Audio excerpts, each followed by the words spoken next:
Over to you, Bill. Very good. Well, thank you very much, Anthony Quinn, our CARP Chief Community and Benefits Officer, who is running the background operation for us today. I'm Bill VanGorder, the Chief Advocacy and Education Officer for CARP, and we're very pleased today that so many of you are joining us from all across Canada and elsewhere. This latest in our CARP webinar series, Decisions About Your Cancer Care Are With You. I'll be the moderator for what promises to be a very interesting session with the three speakers, representing both the medical profession and patients, and I will introduce them shortly. Our topic today is about one particular type of cancer or research, but it's a subject that's very important to anyone who's been diagnosed with cancer themselves or who has a friend or family member facing challenges of the disease. Our topic today, how to navigate the cancer care system to get the best cancer care for you. We'll focus especially on the role that patients and caregivers can play in making decisions about their cancer care. It can be empowering to take an active part in your own treatment and care decisions, but everyone has a different comfort level in this area. Taking an active role may help you form a more productive partnership with your medical team and make you feel better about your care decisions. While healthcare professionals know the science behind care and treatment, no one but you, the patient, knows the values, life goals, and personal priorities. But in practice, how do you communicate and collaborate with your medical team to make sure your care plan meets your unique needs and priorities? Well, we've assembled a group of experts today to offer guidance on this important aspect of cancer care, and I'll introduce them in a moment. First, however, I want to share the findings of a recent CARP survey on the issues of patient involvement in cancer care decision. We received 1,200 responses from across Canada, and 78% said they wanted to be involved in their cancer treatment decisions at all times. About the same number felt they'd been genuinely consulted about their cancer plan, but about 11% felt they had not. And more than a quarter said they didn't feel or were unsure that they'd received enough information about their treatment options and the benefits and risks of each. About a quarter of the survey respondents also said they didn't feel or were unsure whether they felt comfortable communicating their fears, their personal goals, and their priorities to their medical team. And 15% felt uncomfortable or were unsure about challenging information that they received from their medical team.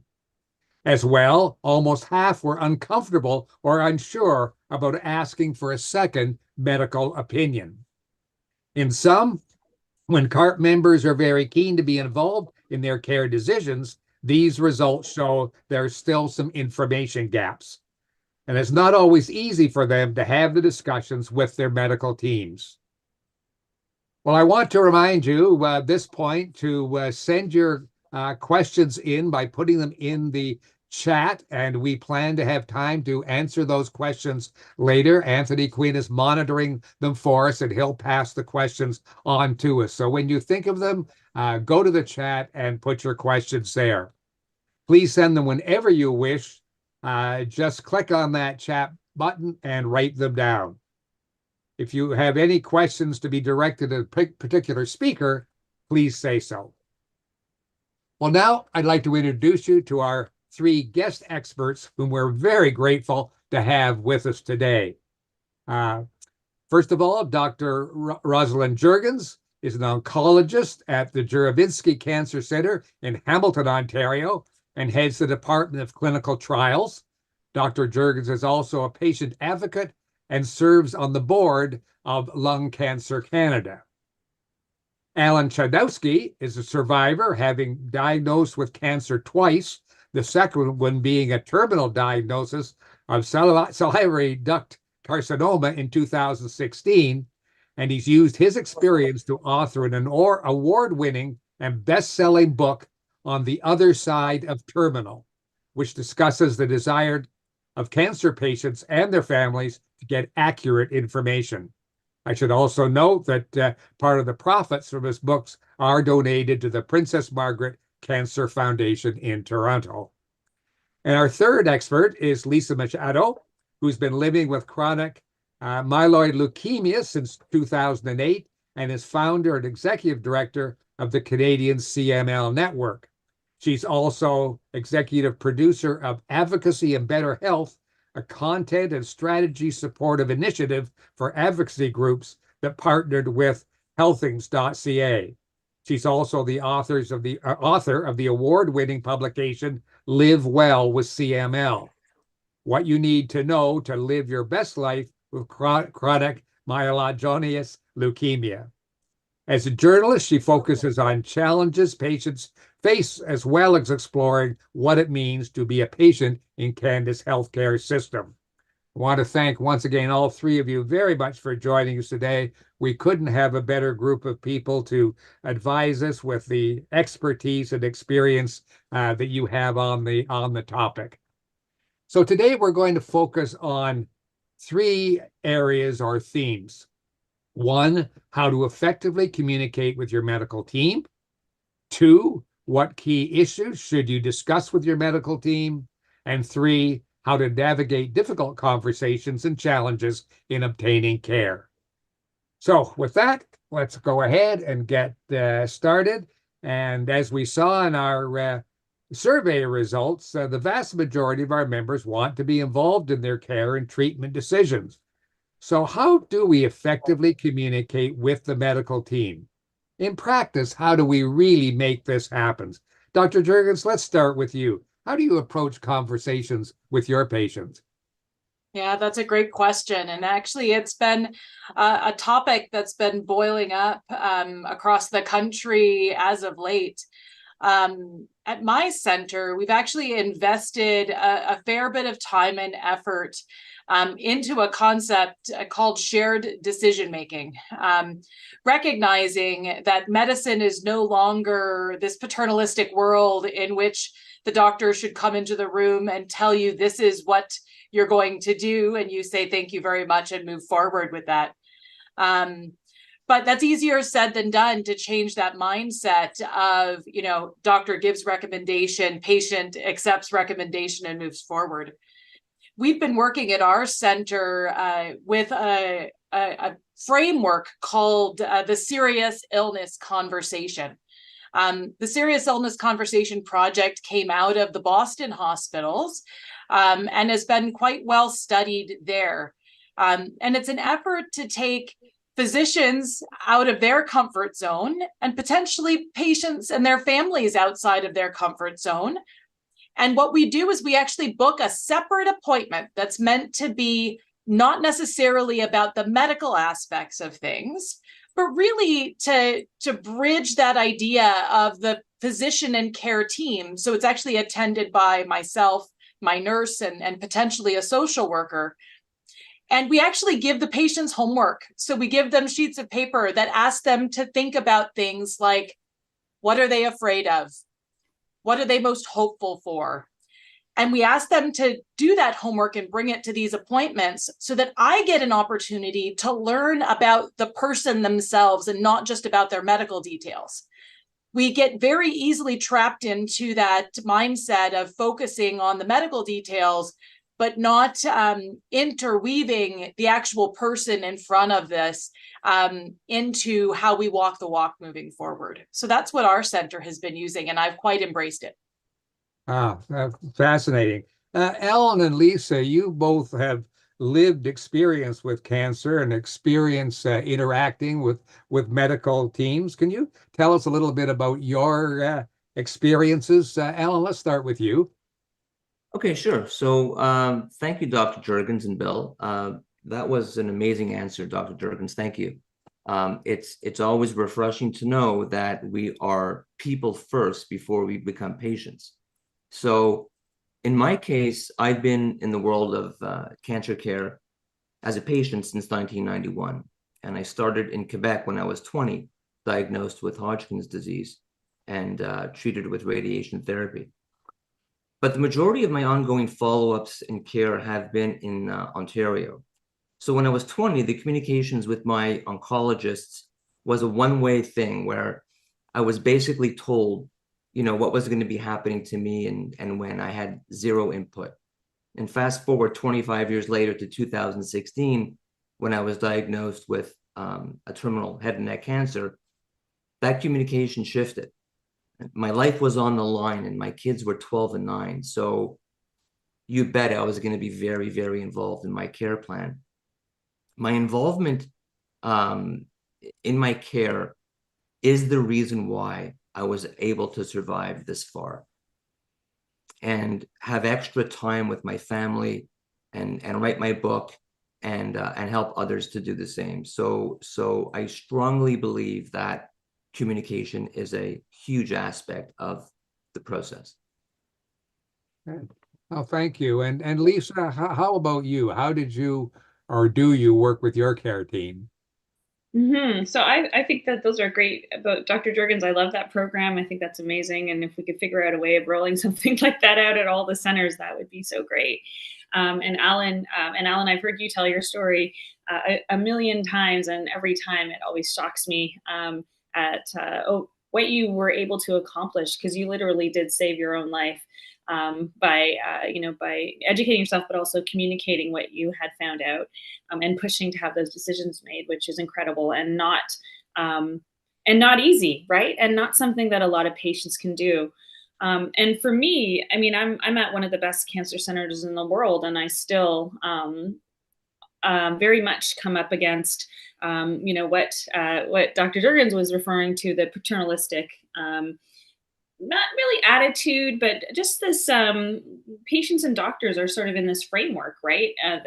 It's really hard to break out of, where, the patient comes in really upset and scared and vulnerable. And then the person that's going to save you is the one that walks in the door. And then, you're automatically, and I felt it too, automatically put into this position where you are sort of at the mercy, right? You're at the mercy of the system. And then you're also at the mercy of this person who you're hoping is going to save your life, who knows your disease, who knows what kind of treatment is going to work best for you, and how to help you manage through it all. And I think that, particularly when you are feeling vulnerable and you're tired and you're scared, the whole idea of communicating effectively with your healthcare provider might not necessarily be the first thing on the list. Thank you, Lisa. Yeah, that's quite true. Well, that brings me back, Dr. Jurgens. We know from our survey, and we've heard from Lisa and Alan, that people are often really uncomfortable about sharing their fears and concerns with the medical professionals. How do you deal with those people? What would you say to patients who are watching now that are just having trouble being open in a system that sometimes, as Lisa says, doesn't seem to be as open as we'd like it to be? The analogy that I use with my patients, I start about a spiel about the last thing I need in my clinic is what I call doctor pleasers. These folks who try to minimize their symptoms, do not tell me what's going on, because in their mind, I'm too busy, that maybe this isn't important. They don't want to impose. And I treat lung cancer, and so many patients actually blame themselves, right? Which is absolutely wrong. There's no patient on this planet who deserves lung cancer. There's no patient on this planet who deserves cancer ever. And so many of them don't want to create a fuss. They don't want to inconvenience their family. They just want to keep moving forward. So what I talk to them about is, as I say, I can be the best chef in the world, and I can come up with this mixture or concoction of treatments that I'm going to recommend to you, but I'm in a position where I'm a chef who never tastes her own soup, right? I have no idea what this combination or mixture is going to taste like to you. But if I make you a bowl of soup and I give it to you, and Lisa says, Roz, this is the best tasting soup I've ever had. But meanwhile, she's throwing up, or she's spending all of her day in the bathroom because she's got diarrhea, but she tells me everything is fine, then I'm going to keep making her the soup the same way over and over again. And it can be little things like, gosh, my bowels are loose, and it's not like it's terrible, but I'm actually scared to leave my house. So I don't go to church anymore. I don't go to the movies anymore because I'm afraid that something might happen. Yeah. That's important to me. Like, I need to know if my treatment is making you scared to leave your home, right?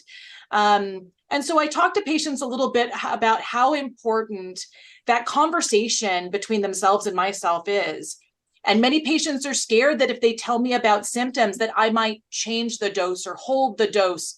But at the end of the day, what we've learned is sometimes it's not about the perfect dose for the world. It's about the perfect dose for the patient. And clinical trials were done to try to give us our best sense of what we should be doing. But that doesn't personalize care. And what's right for Alan, what's right for Lisa, or what's right for Bill might be right for someone else. And so we have to look at the individual and try to tailor things there. And the only way we can successfully do that is if we're communicating with each other. Very good. Yeah. Good. Well, Alan and Lisa, from a patient's point of view, can you share some kind of tangible tips that patients can use when they're perhaps not dealing with physicians who are as understanding as Rosalind is? And Lisa, let's start with you, and then we'll go to Alan. Sure. It's not easy, right? There's no easy way of managing a relationship with a healthcare professional where you're not feeling like you have that communicative relationship. I mean, the one thing, so I run the CML network and quite often get calls from patients who are asking that exact question, where they feel, they want to talk about side effects, but then they don't want to. Rosalind, all the things that you said is absolutely true. And I can even add a couple more, where people think that they might lose their doctor. Like, what if their doctor feels I'm challenging them? And so then I might not have a doctor. And, there's a whole bunch of things, reasons why people don't communicate. I think, what's worked well for me and my healthcare team is just being really honest and putting things in perspective and in context for them, because they're not always thinking that, they're not always thinking that way. So, for example, the diarrhea example that Dr. Juergens brought up, I would say something like, I can't walk my kids to school, and that's really hard, and they really want me to walk them to school, and and sort of putting that, those side effects or how you are feeling impacted by your disease in context, so then they can kind of go, oh my gosh, like, she's not spending time with her kids, or she's not, participating in society, and this is like a quality of life issue. And then in the end, I'm not taking my medication the right way because I don't want to feel like that anymore. So these are larger implications than just what happens in the examination room. But I think that that's the top thing, is just you got to push through. It's going to be uncomfortable, especially if your clinician is not, open to that or is not used to that. But you got to push through. And the other thing is, it always helps to bring someone along with you too. Bring someone to advocate and help you back you up, in these conversations. Good. Thank you. One thing, can I make a suggestion? Yes, please. Write stuff down. Gosh, Yeah, golly. right. Yeah. I still remember being a new mother, and you'd think somewhere between medical school and grad school, that I should have had it all figured out. And let me tell you, I did not. And so I had to come with my questions written down, because between baby crying and whatever, like, I couldn't actually get my own agenda dealt with seeing my family doctor, even though I'm a physician myself. So if I can't even advocate for myself while being a healthcare provider, how on God's green earth do I expect you to? So write stuff down, buy a journal, keep it all tally, because you can't remember in the moment. And I feel like those visits feel like a flash in the pan. You wait and you wait and you wait, and then the doctor shows up and you're like, I had 15 things I needed to ask, doctor. Yeah. And I talked to them about how their holiday was, right? Like, and you don't get your agenda done. And that's what you have to recognize, is these visits are transactions, right? I come into the appointment wanting to get X, Y, or Z out of it. You come into the appointment wanting to get X, Y, or Z out of it, and they don't necessarily align. So we have to figure out, how do I get what I need, which is, are you ready for the next round of treatment? Or what are we going to do about this CAT scan result? You want to get out of this visit. Am I going to be here for my kid's baptism? Right? You know, or whatever it might be. So we need to figure out how we both say, okay, I need to get this out of these 15 minutes. You need to get this out of these 15 minutes. How do we both walk out happy? Yeah, exactly. Alan, what about these conversations about personal priorities and values? Have you learned anything that could be helpful when people are talking with their oncologist to make sure the entire story gets out, as we've been seeing here? Yeah, so I think one thing that we can all agree on is that the alignment of patient and physician priorities, we can agree that there's one major alignment here, is that people want to survive and their physicians want them to survive. And for me, it begins with the understanding that the selection and priority of a proper treatment plan is literally a life and death situation. It's one of the biggest decisions that patients are going to make in their entire life. So you kind of have to want to make it count, right? The thing is, we can't talk about an appropriate treatment plan if we aren't first talking about an accurate diagnosis. So a tip that I would suggest is to ensure that you let your oncologist know that you need the most accurate diagnosis as possible using the very latest precision diagnostic tools.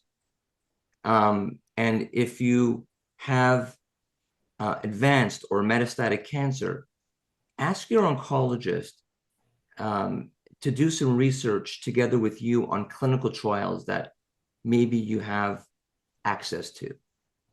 And another great tip in how to invest in your care is to get access to your test results and clinic notes through your hospital. Many hospitals now make it very easy for people to gain access to their information, like almost on a real-time basis. And having those test results ahead of an appointment makes for a great use of time when you're in conversation with your oncologist. Plus, it shows your oncologist that you're serious about investing in your care. Good. Oh, thank you. Before we leave this particular topic, I would like to emphasize something that you've all mentioned sort of tangentially in your answers. But in your experience, does patient involvement in cancer care really lead to more positive cancer care outcomes? Dr. Jurgens, I'll start with you. I firmly believe that's true, right? It's very hard to come out the other side of a negotiation if you don't know what the other person's hoping to get out of the interaction. So that's why I think this is most important. Is, you know, I wish I had saved the lives of every single patient who walks through my door. I don't. But I sleep well at night because even though I know I won't save them all, I pray that I actually lead them to at least achieve some of their goals. And so that's how I frame it, right? I want to make sure that we can set some goals that they can meet.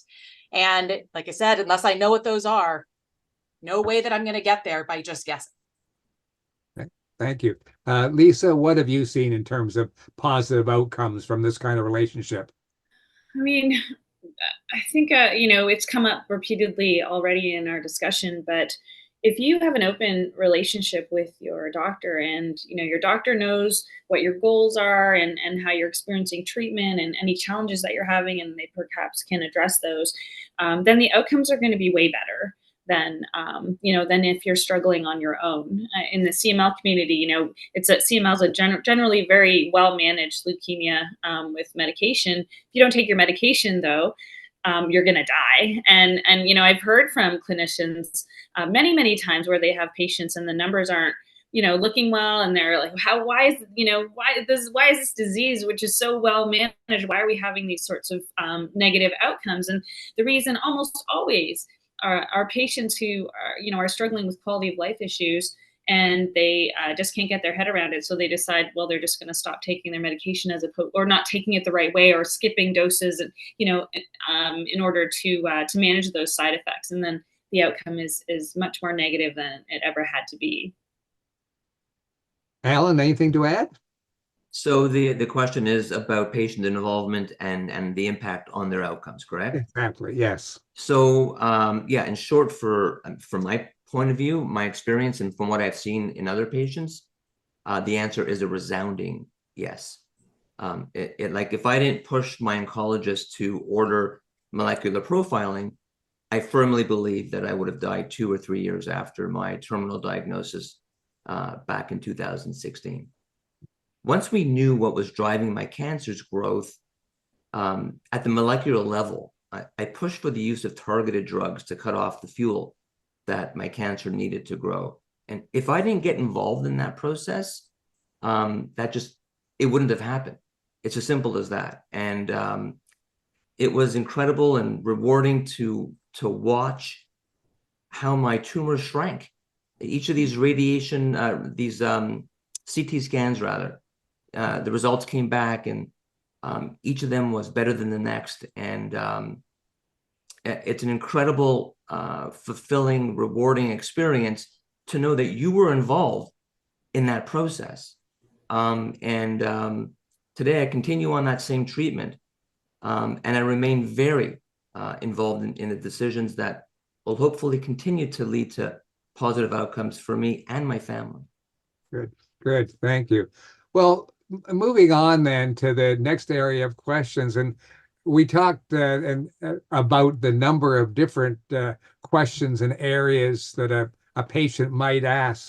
So what are the key issues? How do you prioritize those? If you have the 15 questions that you mentioned and you want to make sure that you get the important ones in, how do you decide which are most important? What specific topics or questions do you think patients should prioritize? Dr. Juergens?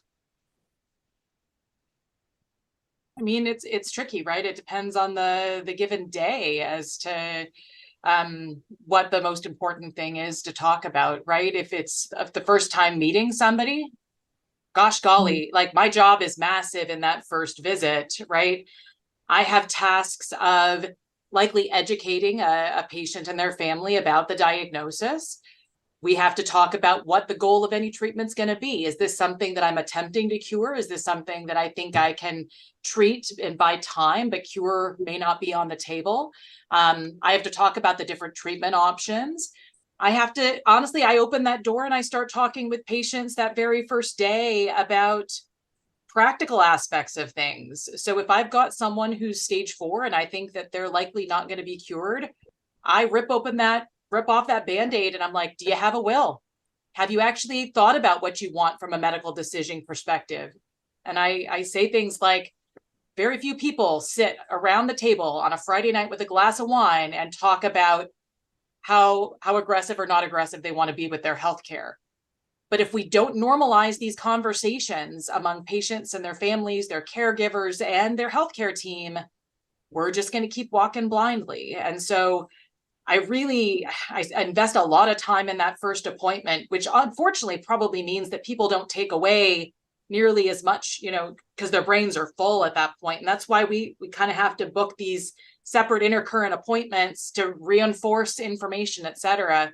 But with certain cancers, you feel a little bit like you've got a shotgun to your head, right? You're like, I've been waiting forever. I've seen a lot of these comments in the chat. Oh my gosh, I can't, my surgery's not been booked. I don't have a chemotherapy appointment yet. And they're afraid, right? And so much of cancer is that sentiment that they've lost control. The one thing you're supposed to have control over, your own body, has all of a sudden gone rogue on you. And really what so many people want is to make it, they want to go back and make a decision so they gain control back, no matter what it is. Even if that decision is to not pursue treatment, just that act of making a decision about how they want to step forward can be incredibly impactful for folks. So we have to look at the patient and figure out, or I have to look at the patient and figure out, what do you need to achieve today? Okay. Well, thank you. Alan, you've of course experienced this. You've gone through it. What have you learned? What are some of the key questions that you'd want to ask your doctor and suggest other people ask theirs in those important visits? Sure. So, like in my case, I have an ultra rare cancer. So for me, it was exceptionally important that my oncologists have some measure of experience with this tumor. And since rare cancers make up like 25% of the global cancer burden, I suspect about a quarter of today's audience would want to know if their oncologist has direct experience with their cancers. Also, the communication style between you and your oncologist is a huge issue. And this applies when you don't have a scheduled appointment, but you do have an important question or perhaps a concern about a treatment side effect or perhaps a new or worsening symptom. So, for example, if your oncologist prefers telephone consultations over emails, does this align with what works well for you? Like, would you prefer advice over the phone, or would you prefer your advice be in writing? And if it was in writing, like, you could reread that part of the email that was most important, for you. So that most people don't really think about at the beginning of their journey, how important that communication style is and how it could align with what's important to you. So I would invite people to consider that aspect. I raised my hand, Alan, because I think this underscores why the revolution in the electronic medical record has been so critical in moving this agenda forward. I know many physicians were very frightened at the idea of patients readily getting access to their healthcare records. And yes, can it be a headache? Sometimes, of course it can. But I'm telling you, I think it's the best, right? I love it that we can have a conversation and then, my note is done by end of day, and the patient can then go into the record, see what I typed up, which will include, from my perspective, like their blood work, their this, that, or the other, with my summary of what did I think I took away from, this visit. And then they get a little snapshot of what was my summary of that visit. I like it that patients get access to their scans, and many patients decide not to look at them until they talk to me, which I think is great because there's a lot of mumbo jumbo in there. But I love it that they can hold their phone up and we can go through that report together. And like, this is nothing. Don't worry about this. This is important. This means whatever. But then they can actually use visual cues as well as auditory cues to link what they're getting. So I encourage everyone out there, if there's an opportunity for you to get access to your medical records, to do so, even if you choose not to look at it until you're sitting there with your doctor. But that can be a really powerful tool for your own absorption. So I just wanted to put a plug in for EMRs. Yeah, I'm glad you did. And if I could editorialize a little bit, we know that not all parts of the country have access to medical records in that way. And that's one of the things that CARP has been advocating for a number of years now. And we would urge patients who are also concerned about this, let your local elected representatives in your province know this is the kind of access you want. Because frankly, it's when elected representatives hear from people who actually vote for them that they really pay attention. We read this is such an important area, and it's not being carried out in many parts of the country.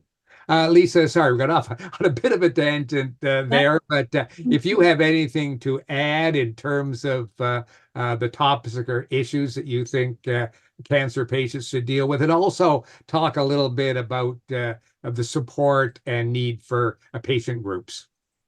Right.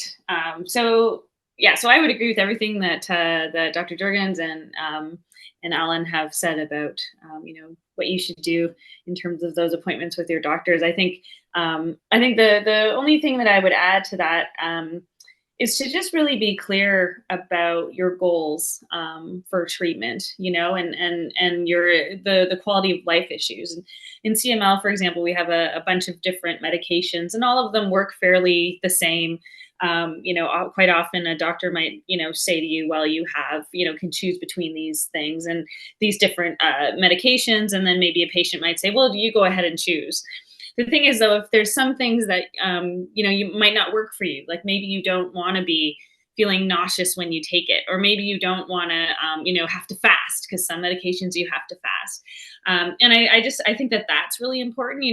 We did in the CML space, there was just a survey done between patients and doctors and asking them the same questions. And it was really fascinating that, what doctors thought the treatment goals of patients were versus what the treatment goals were actually in reality for patients were completely different. And these were, doctors and patients who should have had relationships and open communication about these goals, because how is a doctor supposed to provide the best care if they don't know what your goals are? So I think that that's the only part that I would, that I would add in to this. And I see that Dr. Jurgens has her hand up, but I just want to address patient groups just quickly because you asked me that, and then I'll throw it over to you, Ross. And then also, I just want to say that patient groups are amazing. I see in the chat, someone was saying that they don't have anyone to support them during their appointments or anyone to advocate. I mean, that's what we're here for. So, contact patient support groups, reach out to them. I mean, not only are they a really great source of information and education, but they can also help you advocate for yourself. You can, find out about experts and research and all of this stuff. Like, they're a wealth of knowledge. And then there's the whole social connection as well, which is super important when you're dealing with a health issue. I want to understand, like I said, I've been working with patient advocacy groups now for close to a decade, and it's been it's all volunteer for me, and it's all some of the most rewarding stuff that I do. But one of the things that we do as patient advocates is exactly what you were talking about, Lisa. We might get different pharmaceutical companies who come at the same problem from different angles. And the government may say, well, Dr. Jurgens, you've already got 2 drugs in this space. Why do we need a 3rd drug? Well, you know what? When Alan takes drug A, it makes him vomit. And when Alan takes drug B, all of his muscles ache and he can't get up and do the exercises he likes. But when he takes drug C, he feels incredibly well. But that may not be true for Alan as it is for Lisa. Lisa's experience when she takes a medication may be completely different from Alan. And we have to recognize that we are not cookie cutters, right? We are all such complicated little humans. We need to have as many options for our patients as we can. And then these little things become important. Like in one tiny space that I work in, the first class of drugs, it's 4 pills in the morning, 4 pills in the evening, 8 pills. And these people are on this for years, right? And they gain weight and they retain water. And, there's all sorts of things that'll happen. Well, the next drug that comes around is 1 pill once a day. And you don't have to fast. And you don't have to worry about if you accidentally drank grapefruit juice or star fruit at the wherever. It's these little things that are important. And, this is what's made my job so much more complicated is when I started, I had 3 flavors of chemotherapy for you. Pick chocolate, vanilla, or strawberry. The conversations weren't that complex. Now I have to talk about this kind of stuff. I had a gentleman who I adored, and he was on a targeted therapy for his lung cancer. And I literally brought him back from the grave. And one of his favorite things to do was bodybuilding. And so he got back to amateur bodybuilding and was preparing for a competition in Las Vegas. This is stage 4 lung cancer, guys. Got back to bodybuilding. Wow. Amazing. He stopped responding to his treatment and I couldn't figure out why. Turned out he had gone keto to cut weight for the bodybuilding competition, and the fat was making him not absorb his drug. Oh, no. So he set an alarm for 3 a.m. to take his pills so it was away from all of the other high-fat foods, and he re-responded to treatment. Sometimes it's the littlest things that can trip you up. And like I said, if I hadn't had a conversation with him about the fact that we were planning his visits around this trip to Vegas, and then I'm like, what are you doing for this? And like, conversation goes, and we figured out that we needed to adjust his daily schedule. Very, very wonderful story. I want to move along. I'm watching our time, and I want to we've talked about the difficult conversations that people have, and the survey, as you saw, said that a lot of our members really felt uncomfortable about challenging the information they receive. So, Dr. Jurgens, what would you say to patients who have concerns about what they're receiving from their doctor, their physician, their oncologist, and they're just not comfortable with it? Yeah, well, it happens to the best of us, right? If my job was easy, I'd be replaced by a computer, right? Chat GPT would have taken over what I can do. I don't think my job is being taken over by Chat GPT anytime soon. And it's because of all of these different interactions. But I also recognize I'm not infallible, right? I do my darndest to keep up with the latest and greatest in literature. And I only treat a handful of things, right? So I get to focus on where I absorb my information.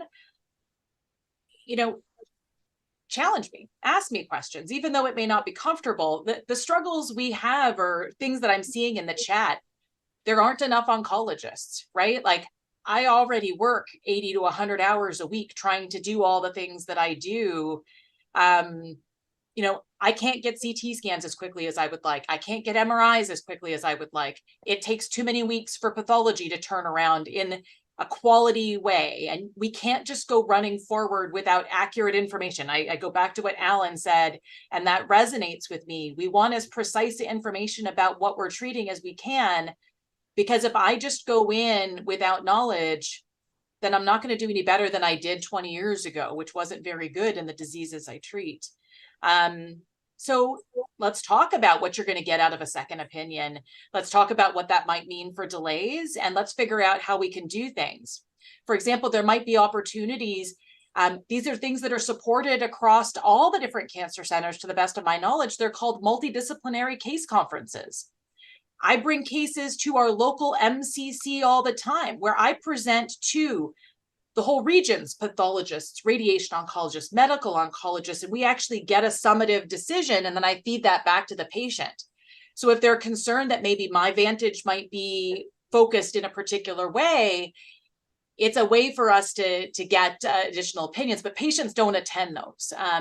So it's sort of ups and downs as to how you want to work. Not every center has even got the capacity to do second opinions. So we try to figure out how to facilitate that in as meaningful a way as we can.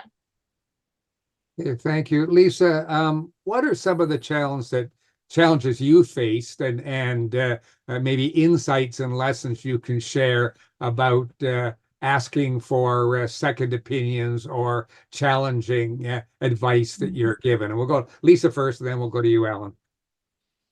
Yeah, I think that there's no easy way around asking for a second opinion, man. It is rife with, it's stressful for the patient. I think for some doctors it's difficult. I've heard of, different reactions. Sometimes doctors respond really negatively, right? They feel challenged. It also depends a lot on the delivery of the patient, right? Like, how are you asking the question? Are you, automatically saying that they're wrong? Or, I think it really does come back to communication. I mean, you would want to explain, first of all, why you want a second opinion. Like, what is it about, your clinician's decision that's making you feel like you need to find an alternate, an alternate plan? Like, if they're saying to you, oh, well, there's not much hope, you might want to go get a second opinion, and see if you can talk to someone else. But I think it really does come down to honestly having open conversations. And I have had on 2 occasions in all of my experience with healthcare, I've had to, I did go and ask for a second opinion, and both of them were positive. I mean, my doctor, just basically asked me, well, why is it you want a second opinion? And I explained it. And then he said, you know what, if you want to go, and then come back and tell me what they say, right? And let's have a conversation. I think what Ross said about the MCC is amazing. And I think more patients should know that actually happens behind the scenes. I'm not sure that they do. And then also, like you mentioned, it doesn't happen everywhere, unfortunately. Alan, how have you found it best to navigate this minefield of feelings and questions and needing to know? Well, let me just address the second opinion issue first. For me, it's a huge issue that if your oncologist is not supportive of you acquiring a second opinion, I think that's a telling indicator that you need to try to find another oncologist, perhaps. I think that in the world of medicine, it's all about sharing what works and what doesn't amongst that community. I've attended many, many seminars, and professional and otherwise, and I know what happens within that community. They are constantly sharing what's working and what's not working. So not one oncologist knows everything. It's a very shared experience among that community. And if you have a particularly challenging cancer, I think that a second, perhaps even a third opinion ought to be supported. So yeah, I would leave it at there, because I'm looking at the clock, Bill, and I don't want to run on. Okay, thanks, Alan. And I just have one last question before we go to the questions that Anthony is collecting from our viewers, and that's we all know that the cancer care system, like the rest of the health system, is overstretched, under-resourced. So, what 3 tips would each of you give to our viewers to help them navigate the system? And we'll start with Alan, then Lisa, and finish with Dr. Juergens. So, Alan, what 3 tips do you have? Okay, so the first would be don't put off age-related routine cancer screening, or even genetic screening if your family has a history of germline cancers. Very important to get that screening done. The second part would be pursue any strange symptom or unusual changes in your bodily functions, or any bumps and lumps that you may find. And the third tip is that understand that cancer care it's in a state of massive global transition, primarily due to precision medicine. And you've paid your entire life, your entire working life, right, into the Canadian medical delivery system. So if you now have the need for cancer care, you are totally entitled to world-class cancer care, and you deserve it. So please don't settle for anything less. Ask your oncologist for it, get educated, and those are the tips. Good. Thanks, Alan. Lisa? Yeah, I would say that know that the healthcare system is broken in 1,000 ways right now, and that there are going to be some significant challenges walking in there. And I would say that you just have to buckle down and get your support system in place and go for it. And just remember that it's your life at stake, and just advocate for yourself the absolute best that you can. Good. Thank you. Finally, Dr. Juergens? Yeah, I think the most important thing for me is be open and transparent, right? Like, I'm at the mercy of umpteen different systems myself. Like, I can't say, I can tell them I want a CAT scan the week of December 12th. They look at their bookings, they're like, yeah, there's no spot. So they give me something else, and then it becomes a negotiation.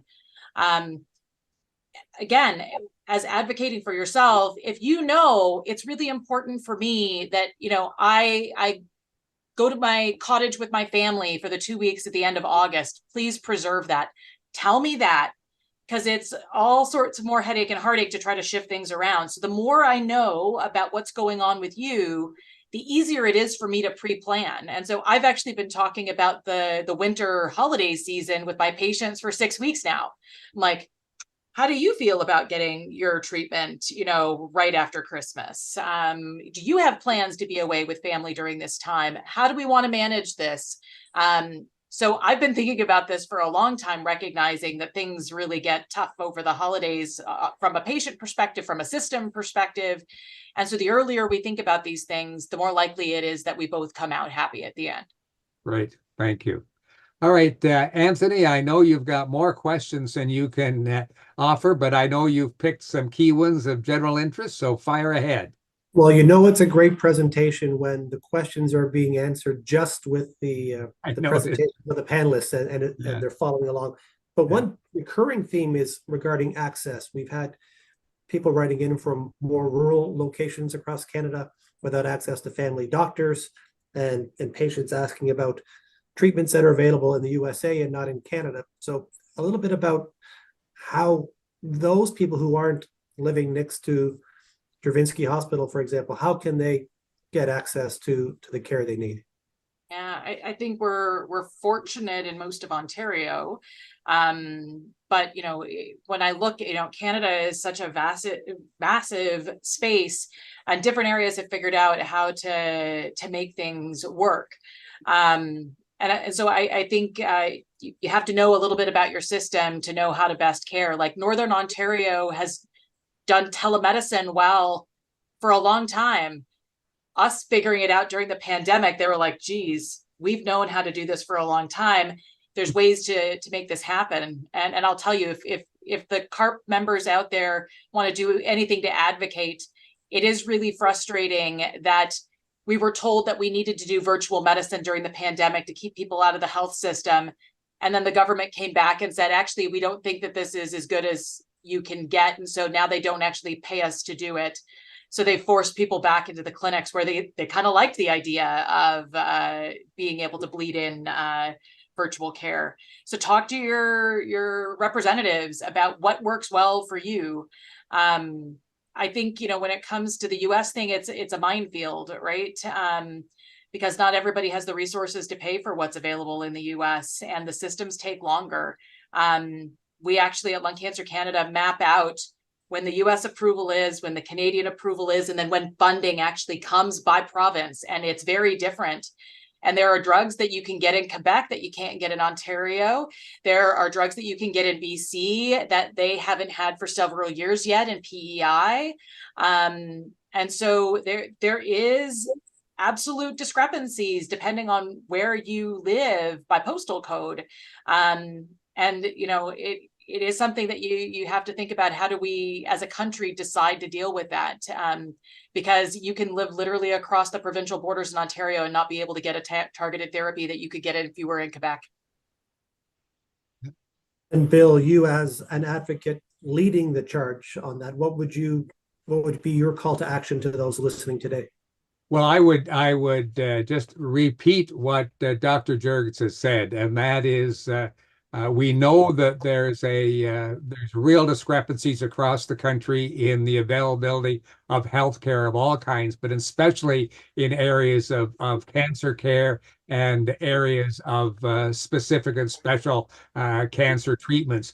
We need everyone to make sure that their elected representatives understand that the voters want this to happen. Because I can speak as much as I like from my high level at the national office, but people who are elected really only listen when the voters tell them this is something they want. And there is information on how you can do this. We can support you in doing it.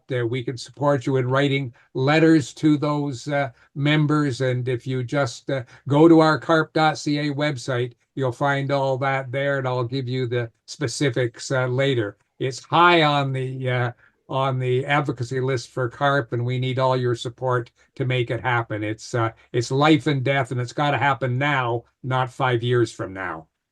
Alan, please, with your hand up. Thank you. This is a huge issue. It's something that I'm extremely passionate about, and I want to share with the audience that there are available technologies that could work to your advantage if you're living in rural areas or if you can't travel to an urban cancer center. Let me give you an example. If you've heard of liquid biopsies, that's where they take a simple blood test and they're looking for circulating tumor DNA.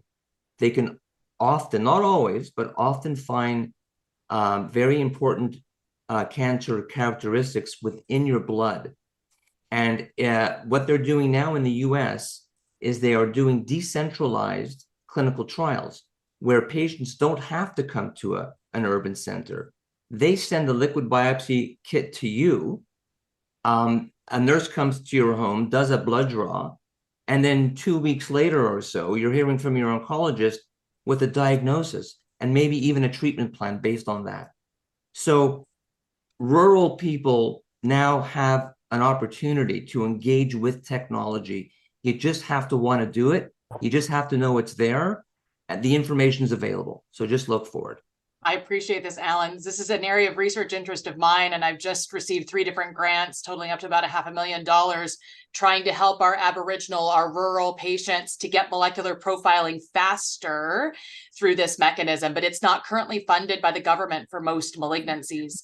So we're trying to get that to be improved, but there absolutely is ways to help our patients far and wide.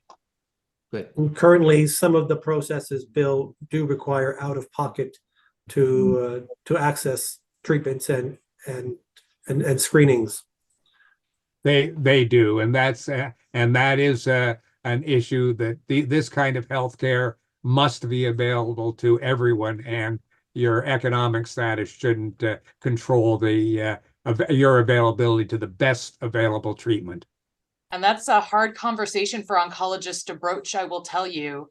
I'm reticent to talk to patients about a test that could cost $2,000, $3,000, $4,000, $5,000 because they're already in a point of stress. And I don't want to add one more thing where I'm like, if it was me and I had all the money in the world, I would send your blood off for profiling. But I did, in many ways, sometimes I don't want to add that to their burden, but maybe that's not for me to decide.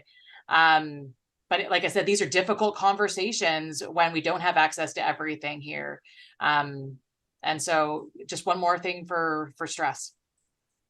And Lisa, another question came in. You were talking about it already, but the role of support groups and individual support. We've had a contact from a group in London, Ontario called Health Buddies that will accompany seniors to doctor's appointments at Western Hospital. But can you talk a bit, how can someone find those supports that they're looking for? Where should they start looking? Yeah, so just Google your disease, or your health challenge. So you can just say, Cancer Support Canada, and that will pull up. We have on healthing.ca. We have patient groups listed there as well. And even if all that fails, ask your provider, right? Your doctor, they would know. There's always resource centers at hospitals. You can try there too. They're not actually they're not actually hard to find, I should say. You just have to look, right? And one other pitch I will put out there is, if you are struggling, ask whether or not there might be a social worker available to help support you.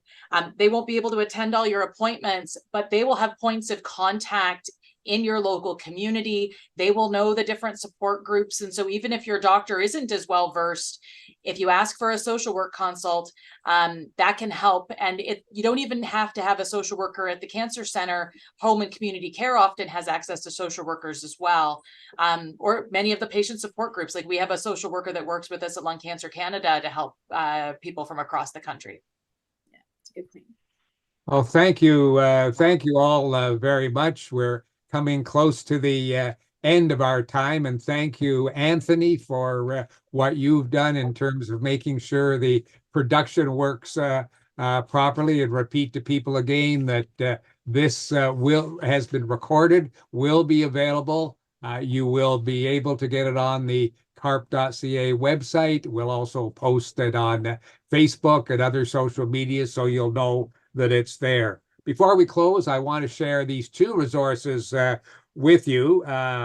First of all, you'll find on our website, carp.ca/fightcancer. That's carp.ca/fightcancer, a list of questions that can be downloaded that you can bring to your doctor's visit to help you understand and make decisions about your treatments.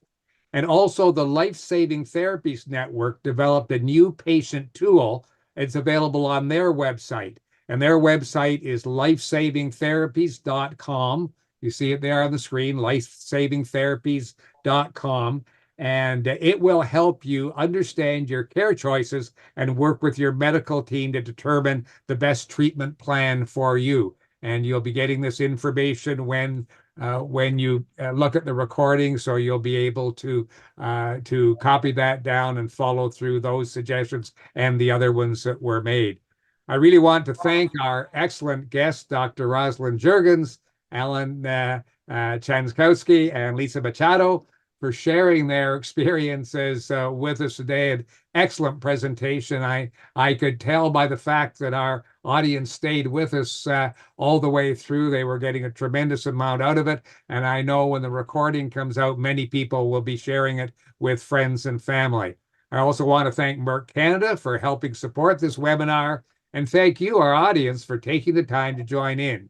We hope you found the discussion helpful and that it provided practical guidance and effectively collaborating with your medical team and to get the best cancer care for you.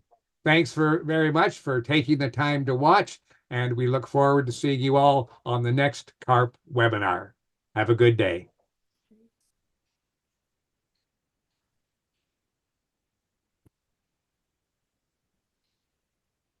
Well, thank you, everyone. Yeah, that was great. Thank you Yeah. very much. We covered a lot of covered a lot of material, but I really thought it was very worth